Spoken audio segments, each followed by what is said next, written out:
Hi everyone, welcome back to the channel where it's time for me to revisit one of my top list videos from last year. That's top list, not top less, as I have just mispronounced. Let's go and take a look at my top 5 favourite unfinished fantasy series.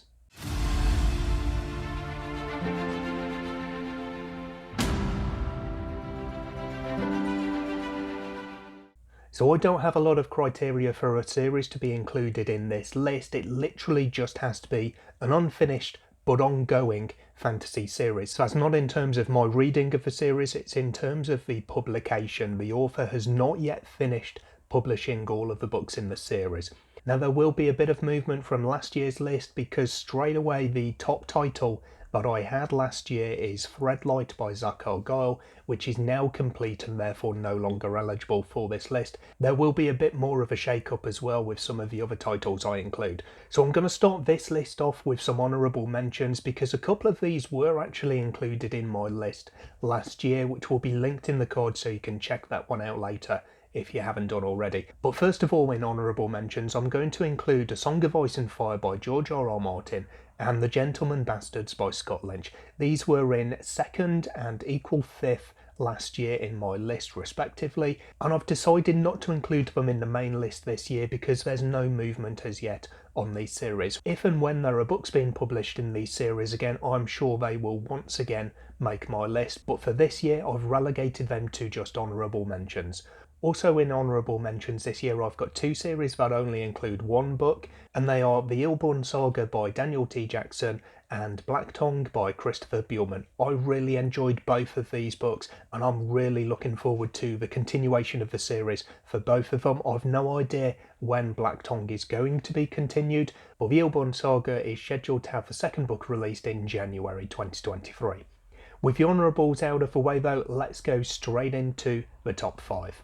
So number 5 in my list, this is another series that's only got one book released so far, although there is also a prequel novella to it. This is Ashes of Averin by Thiago Abdallah. Now, the reason that I've included this in my list rather than as an honourable mention like Illborn for instance, is because I am so excited for the continuation of this series based on the end of this particular book. Now, it's no real secret that I didn't have the best of times with A Touch of Light when I initially read it, although my feelings towards it have definitely grown since I did put the book down. But the end of this one, I really enjoyed, and it's the ending sort of chapters of this book that have really filled me with hope for the continuation of the series because there is so much to be excited for.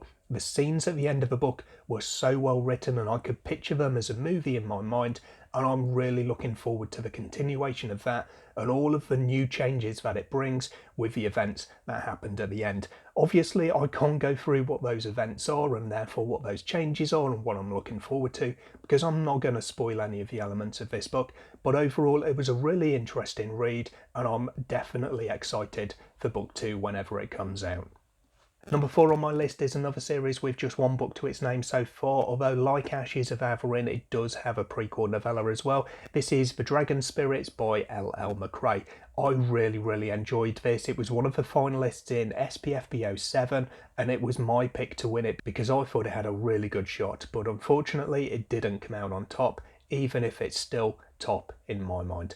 This one had such a great story, some really nice reimagined dragons, a bit of the amnesia trope as well, which I'm not usually a fan of, but I thought was really well handled here. But again, like Ashes of Averin, I'm just really excited for the continuation of this series because I want to see what happens next to these characters who I grew really nicely attached to in The Iron Crown.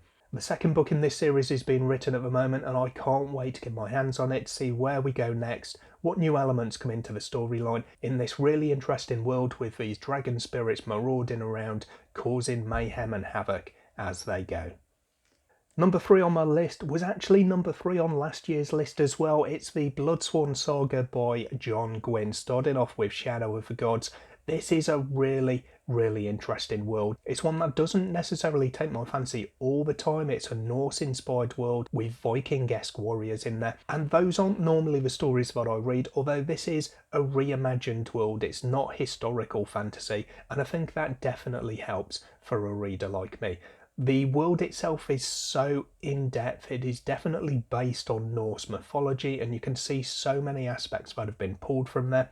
But the twists that John Gwynne puts on them, I think really, really work well. There's three main characters throughout this first book, a couple of additional characters added on as point of view chapters in the second book, and I think they all work really well. Lots of people really love Orca as one of the main characters in this series, but I liked all of them equally, and I really love overall the story itself. I love John Gwynne's storytelling, his action scenes, his animal companions, of which there are some definitely different ones in this book, but it all pulls together really well to make a very exciting series. In at second on my list this year, and moving up from equal fifth in last year's list, is The Stormlight Archive by Brandon Sanderson. I've now read two of these, and that has really helped it to move up in the list because I had a really, really good time with Words of Radiance Book 2 in this series.